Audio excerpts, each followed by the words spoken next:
Le 25 mai prochain, l'Irlande pourrait enfin dire oui au droit d'avorter. C'est l'espoir de ces militants qui lancent leur campagne. Votez oui pour en finir avec un passé sans merci, dur et punitif. Votez oui pour une Irlande meilleure, plus honnête, plus ouverte. Ensemble, on peut le faire.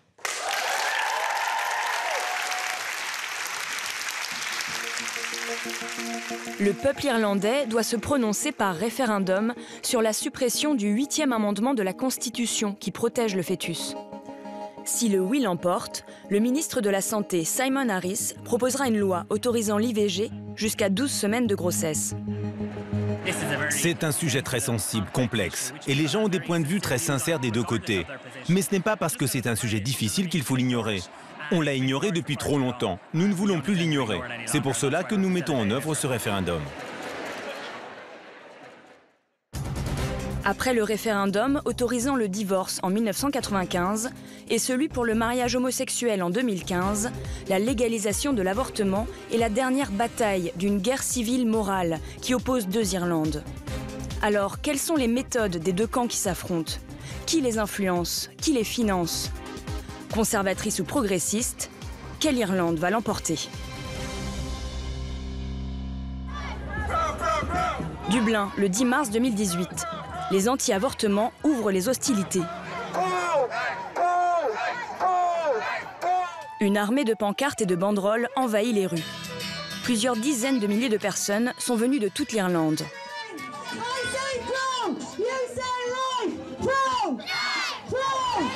Intitulé Rallye pour la vie, le défilé est empreint de références religieuses et nationalistes.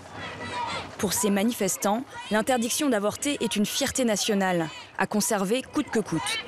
Vous marchez dans les pas des géants irlandais, des saints, des savants et des patriotes qui se sont soulevés contre l'oppression. Mais aujourd'hui, mes amis, c'est une oppression encore plus grande, car notre gouvernement veut que nous devenions les oppresseurs, que nous tuions nos propres enfants et que nous abandonnions nos femmes à l'industrie de l'avortement. Manifestations, mais aussi porte-à-porte, tractages, panneaux d'affichage. Dans les rues et sur Internet, les deux camps ne mâchent pas leurs mots. Au quotidien The Irish Times, ce journaliste voit son pays se déchirer. La question de l'IVG divise l'Irlande, comme le Brexit a divisé le Royaume-Uni, comme l'élection de Trump a divisé les États-Unis. Et les tactiques employées par les deux camps sont tout aussi cyniques quand il s'agit d'arriver à leur fin. Les anti-avortements jouent sur l'aspect émotionnel du sujet, avec par exemple des posters de fœtus à divers stades de leur développement. De leur côté, les pro-avortements peuvent aussi être assez agressifs dans leur manière d'exprimer leurs opinions. Dans cette campagne délétère, tous les moyens sont bons pour calomnier l'adversaire. L'ennemi à abattre pour les anti-IVG, c'est Amnesty International, qui milite depuis des années pour le droit d'avorter en Irlande. Les anti-avortements sont allés jusqu'à détourner les codes visuels de l'ONG pour mieux la dénigrer. She is not a criminal. She is a child. Tiny, helpless, beautiful. But Amnesty thinks she can be ripped apart and dumped in the trash. Abortion is torture. Abandon Amnesty. En novembre dernier, les militants anti-avortement ont franchi un pas. Ils ont porté plainte contre Amnesty devant la commission d'éthique publique. Ils accusent l'ONG d'avoir reçu illégalement 137 000 € de la part de la fondation du milliardaire américain George Soros. En Irlande, les financements étrangers sont interdits tout au long d'une campagne référendaire. Mais Amnesty réfute avoir triché, car les fonds en question auraient été dépensés avant le lancement de la campagne. Le directeur d'Amnesty nous assure de sa bonne foi. Comme ce sujet est entre les mains de la justice en ce moment, je ne peux pas entrer dans les détails.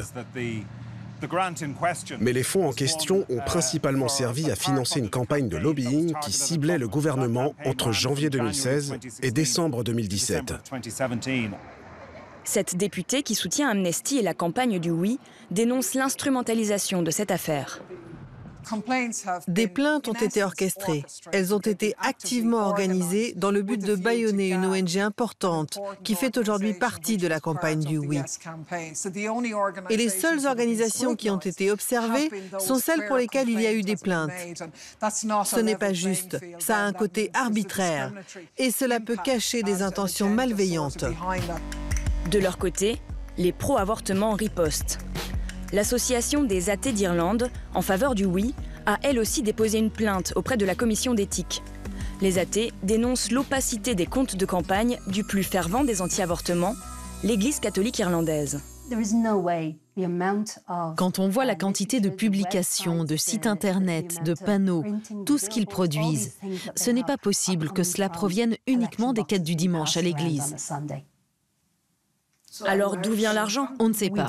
C'est pour cela qu'on veut qu'il y ait une enquête. Les soupçons de financement étranger planent des deux côtés.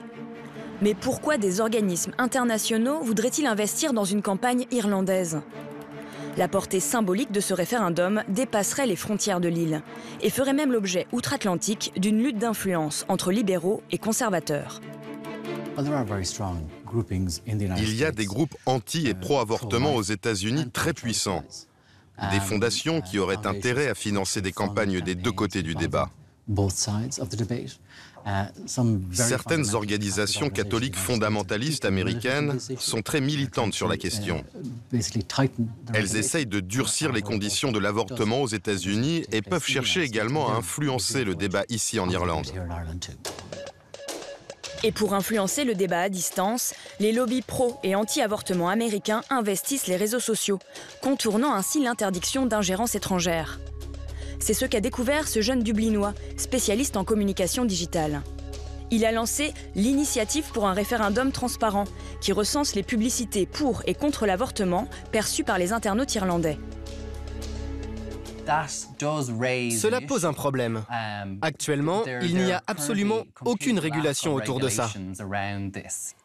Ces organismes étrangers n'ont pas le droit de faire de dons aux campagnes ici, mais ils peuvent dépenser de l'argent derrière leurs ordinateurs aux États-Unis ou ailleurs et payer Facebook pour cibler ses utilisateurs irlandais en vue d'influencer leur vote, de chaque côté du débat. Par exemple, cet article de la Karen Gaffney Foundation qui est basée aux États-Unis. C'est une publication sur les bébés trisomiques, disant qu'ils ont eux aussi droit à la vie. Des publicités émotionnelles, mais aussi des informations tronquées ou falsifiées. De son côté, le ministre de la Santé cherche à recentrer le débat sur des arguments plus rationnels. Il enjoint les citoyens irlandais à cesser l'hypocrisie. L'avortement existe en Irlande. Chaque jour, des femmes ont accès à des pilules abortives importées. C'est actuellement illégal, mais c'est une réalité.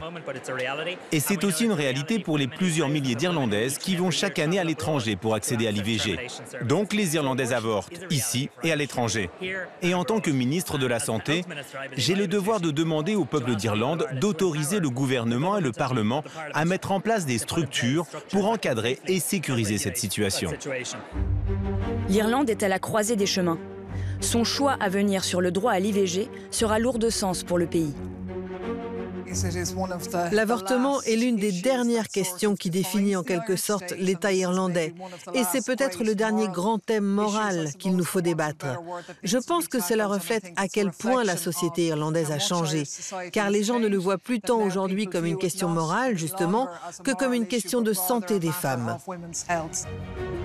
Après des semaines de sondages de plus en plus serrés, le oui pourrait bien l'emporter, à condition que les jeunes Irlandais, à 70% en faveur de l'avortement, se déplacent aux urnes le 25 mai.